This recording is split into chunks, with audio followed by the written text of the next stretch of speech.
Cast your minds back to the beginning of the COVID pandemic, back to March or April of 2020. Do you remember the feeling of walking into the grocery store and seeing the vast empty shelves where the toilet paper was supposed to be? I vividly remember standing in line at the Giant, waiting my turn to enter the store, palms sweating as I mentally rehearsed the route to the toilet paper. When my group of 10 was permitted inside, I speed walked to the paper products aisle. I hustled to the toilet paper section, and I managed to get my hands on one of the 2 remaining packages of low-grade, single-ply toilet paper. The man behind me got the very last package, and as we clutched our prizes to our chests, he peered over his mask and with beaming eyes and not a hint of sarcasm said, "I feel like I just won the lottery." And without a hint of sarcasm, I said, "Me too." It seems so silly now. As an unknown respiratory disease swept the world, we weren't panic buying cold medicine or Tylenol or even food.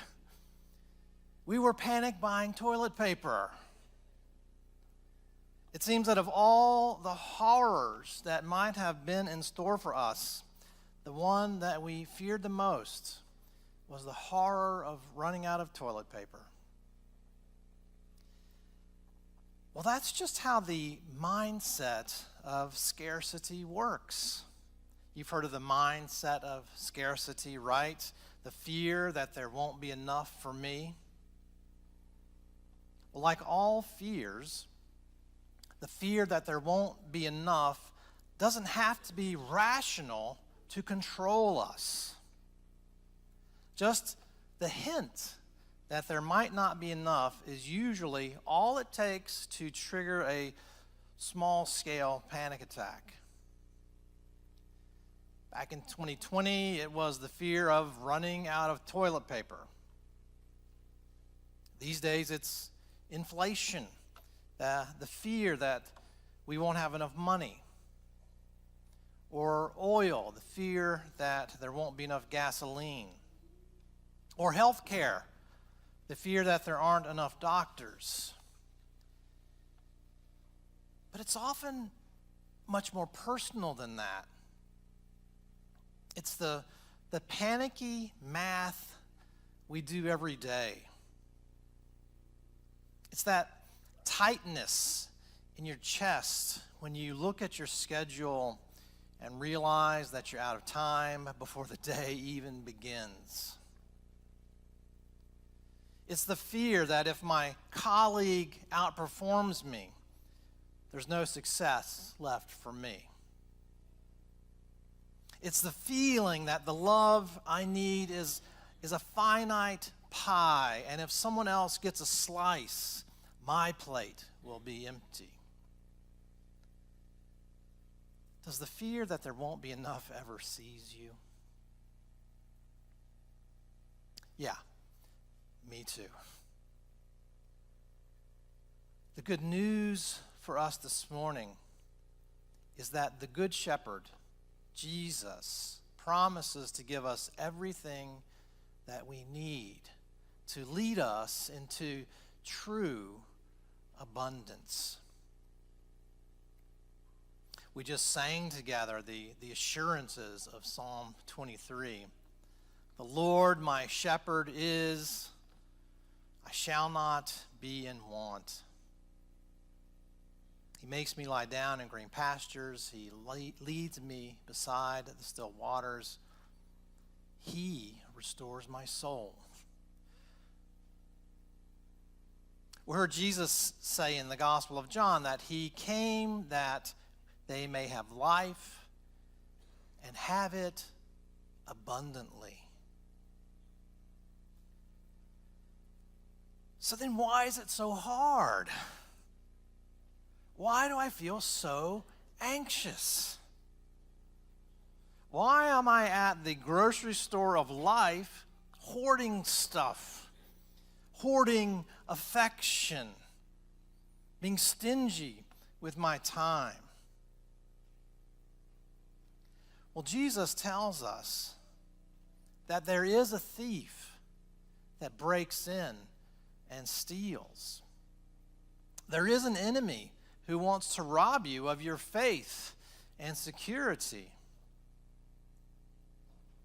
But don't waste your time looking around at your family or your neighbors or even the folks that our culture tells you is the enemy.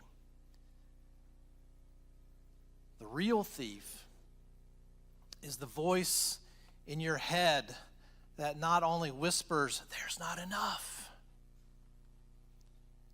but whispers, "You're not enough." That hisses, "Why would anyone take care of you? You're not worthy." That's the lie at the root of our fears. Not that there isn't enough, but that we're not enough. Why would God care about us? Why would God give us what we need? That voice wants you to believe that you are all alone in the world, that you're an orphan in life. And since you're alone and unloved, you have to make it work on your own. You'll have to find some other way into the sheepfold. You'll have to climb in some other way and steal and hoard what you need. But that's not true. It's not true. The Lord is our shepherd. We belong to Him, and He cares for us. He loved us enough to lay down His life for us. And He is the gate that protects us as we come in and go out of life. But we also live in the mindset of scarcity because we don't simply understand the kind of abundance that Jesus offers us. Abundance doesn't mean that our lives won't be hard, that we won't suffer, that we'll have everything that we want. Psalm 23 reminded us there are dark valleys, even the shadow of death that we all must travel. Abundant life isn't avoiding the valleys. It's knowing the peace of the shepherd's presence as we pass through them. Abundant life isn't a life without enemies. It's knowing that our shepherd carries a rod and a staff to protect us. It's drinking from a cup overflowing with God's goodness in their very presence. In fact, our lesson from 1 Peter tells us that we will suffer because Jesus' own suffering is a pattern for our own. In other words, all of that to say, the abundant life that the Good Shepherd promises us is His life. Abundant life is our life united to His life, a life that is filled and embodies God's love.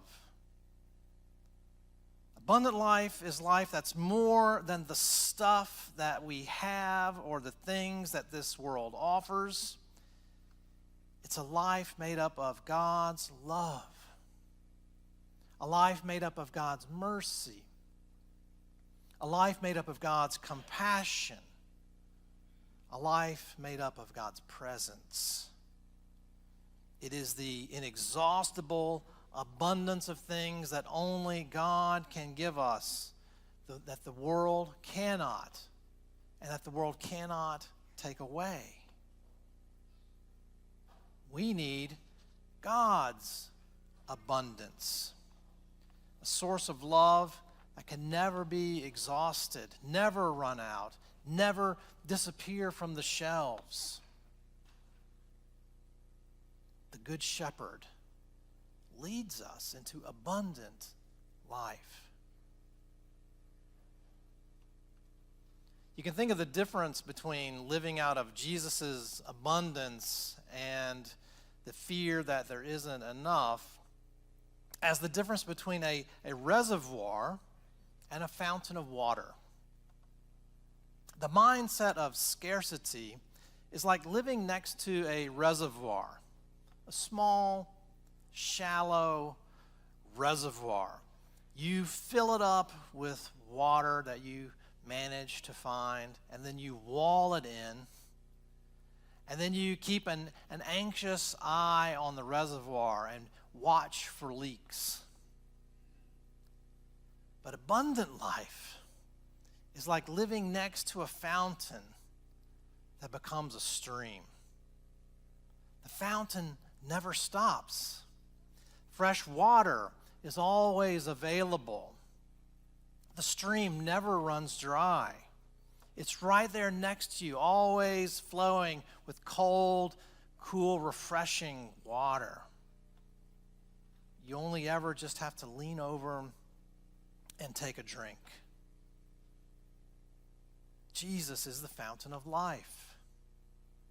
His life is a constant flow of life, of love pouring into our lives. In other words, abundant life isn't a life where you finally have enough stored up. It's a life where you are so connected to the source that you no longer have to worry about the level in the tank. If you were here last week, you'll remember that we had an instructed Eucharist. Well, the Eucharist itself is a symbol and an embodiment of abundant life. The bread that Jesus gives us in the Eucharist is not a limited commodity, because it's more than bread. It's the very life of Jesus. Remember the fourfold action that we talked about last week? Jesus took the bread, Jesus blessed the bread, Jesus broke the bread, Jesus gave the bread. Well, in the world's economy, that third step, the breaking, that's the beginning of scarcity. Breaking something means shrinking it, halving it, quartering it, eighthing it, sixteenthing it, whatever that word is. But when you break it, it's the beginning of scarcity. Breaking means shrinking value, means that there's less of what there was before. But in the economics of the kingdom, the breaking is the beginning of multiplication, the beginning of growth, the beginning of abundance. When Jesus takes our offering, our lives into his hands, our self-giving united with his, he transforms that breaking into a multiplication and a distribution of love. Because his love is infinite. The more he is broken and shared among us, the more of him that there is to go around. We leave the altar not simply nourished by a piece of bread, but with the shepherd's own indestructible love, because the fullness of love only grows as it is broken and shared with another. I know it's a lot to wrap your mind around. It's a mystery. But just remember that love isn't like anything else in the world. God is love.